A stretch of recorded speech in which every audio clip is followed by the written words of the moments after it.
Hello, good evening friends. आप सबों का हमारे चैनल में एके ट्यूटोरियल्स में फिर से स्वागत है। आइए आज हम अब लोग जो है दूसरा शॉर्ट वीडियो, क्योंकि दूसरा शॉर्ट टॉपिक एनसीसी का, उसको हम लोग पढ़ने जा रहे हैं। एनसीसी की प्रशासनिक व्यवस्था, मतलब एनसीसी का जो एडमिनिस्ट्रेशन है, जो प्रशासन है, वो किस तरह से है। एडमिनिस्ट्रेटिव अरेंजमेंट को हम देखेंगे एनसीसी में।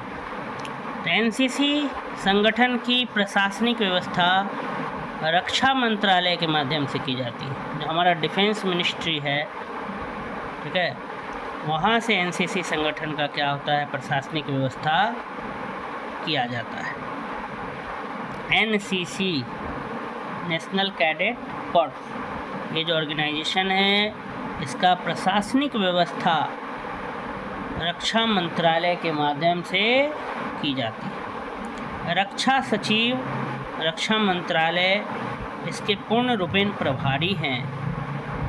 रक्षा सचिव जो होते हैं रक्षा मंत्रालय के, वही एनसीसी के क्या होते हैं, पूर्ण रूपेण प्रभारी होते हैं, जो एनसीसी के को सुचारू रूप से संचालन तथा अन्य मामलों के लिए पूर्ण रूप से भारत सरकार के प्रति उत्तरदायी।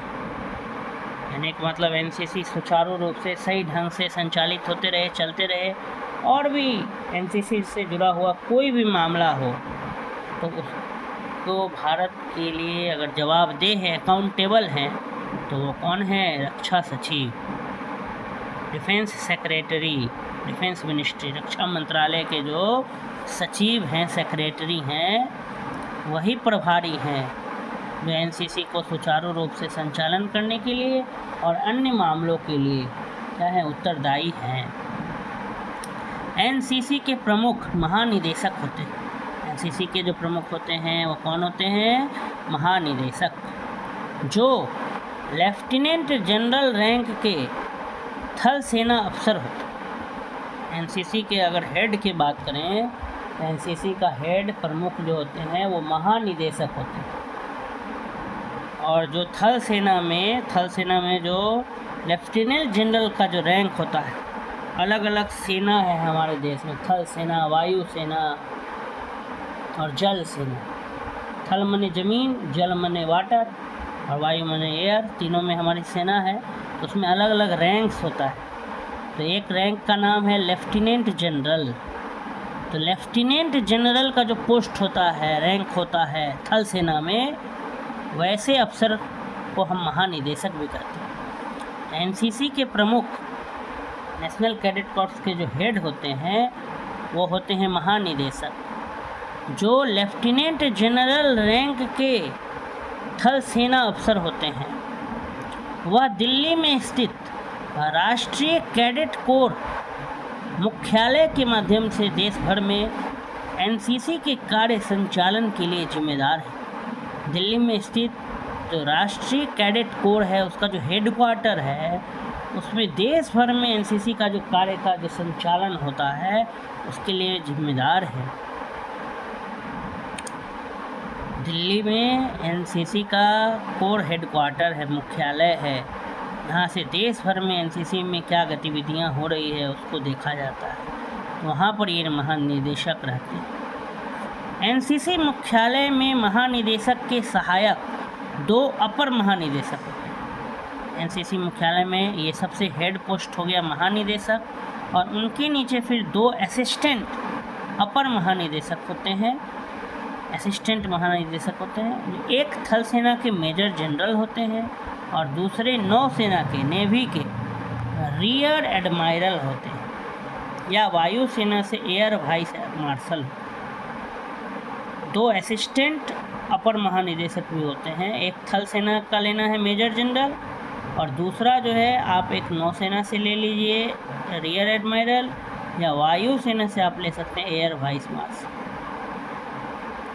कहने का मतलब सबसे पहले एनसीसी का हेड हो गए महानिदेशक, और उनके नीचे 2 अपर महानिदेशक हैं। उन दोनों के बारे में बताया है कि एक तो आपके हो जाएंगे थल सेना के मेजर जनरल, और दूसरे जो होंगे वो नौसेना में नेवी से रियर एडमायरल होंगे, या फिर वायु सेना में जो एक पोस्ट है एयर वाइस मार्शल, वो हो। ये सब पोस्ट का नाम है, air vice marshal, rear admiral, major general, lieutenant general, ये सब रैंक है अलग अलग सेना का, थल सेना, जल सेना, वायु सेना, ये सब पोस्ट है, रैंक है। तो कह रहा है कि एनसीसी के जो महानिदेशक हैं उनके साथ 2 अपर महानिदेशक होते हैं, एक थल सेना के मेजर जनरल होते हैं और दूसरे जो होते हैं वो नौसेना के रियर एडमायरल या फिर वायु सेना के एयर वाइस मार्शल। फिर है आगे भी ये सब रैंक ही लिखा है, ब्रिगेडियर तथा समकक्ष रैंक के 5 उप महानिदेशक, ब्रिगेडियर या उसके बराबर समकक्ष रैंक के 5 उप महानिदेशक होंगे। फिर सबसे पहले महानिदेशक, फिर उसके नीचे 2 अपर महानिदेशक, फिर उसके नीचे 5 उप महानिदेशक। इसके अलावा भी लिखा है 3 ब्रिगेडियर, इसके अलावा 3 ब्रिगेडियर तथा 1 कमांडर, एयर कमांडर तथा 1 सिविलियन अधिकारी पदस्थ होते हैं। इतना सारा पोस्ट होता है एनसीसी के अंदर, 1 महानिदेशक, 2 अपर महानिदेशक, 5 उप महानिदेशक और उसके साथ साथ 3 ब्रिगेडियर, 1 कमांडो या फिर एयर कमांडो और साथ में 1 सिविलियन अधिकारी IAS, ये सारे होते हैं। राज्य स्तर पर देश को 17 निदेशालयों में विभाजित किया गया है, जो जोन है 17 जोन में बांटा गया स्टेट लेवल पे।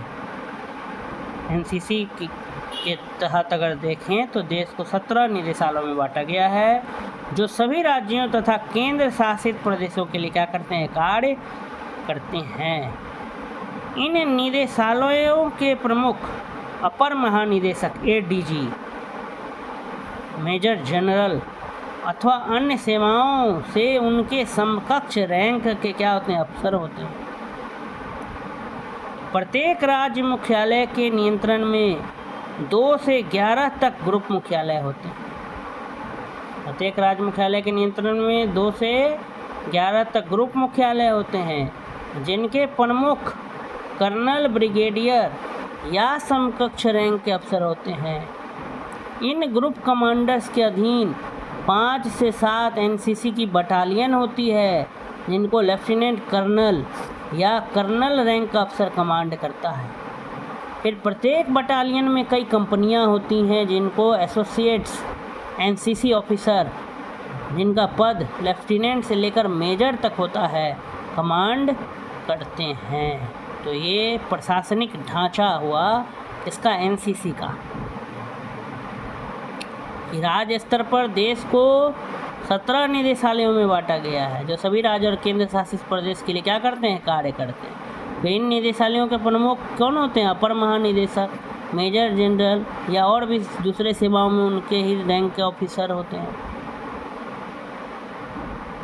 प्रत्येक राज्य मुख्यालय के नियंत्रण में 2 से 11 तक ग्रुप मुख्यालय फिर होता है, जिसके प्रमुख फिर कर्नल होते हैं या ब्रिगेडियर होते हैं या उन्हीं के समकक्ष कोई रैंक के अफसर होते हैं। फिर इन ग्रुप कमांडर्स के नीचे फिर 5 या 7 एनसीसी की बटालियन होती है, जिनको लेफ्टिनेंट कर्नल कमांड करते हैं। फिर प्रत्येक बटालियन में बहुत सारी कंपनी होती है, जिनको एसोसिएट्स एनसीसी ऑफिसर कहते हैं, जिनका पद लेफ्टिनेंट से लेकर मेजर तक होता है, वो कमांड करते हैं। तो ये हमने क्या देखा, प्रशासनिक ढांचा देखा, प्रशासनिक व्यवस्था देखा, किसका, एनसीसी का। अगर आपको ये वीडियो मेरा अच्छा लगा तो हमारे चैनल AK ट्यूटोरियल्स को लाइक करना ना भूलें, सब्सक्राइब करें और अधिक से अधिक शेयर करें कि ये वीडियो जो है बहुत से लोगों तक पहुंच पाए। और लाइक करना ना भूलें, बेल आइकन को भी प्रेस कर देंगे, जिससे कि आपको आने वाली वीडियोज़ की नोटिफिकेशन समय पर मिल सके। धन्यवाद।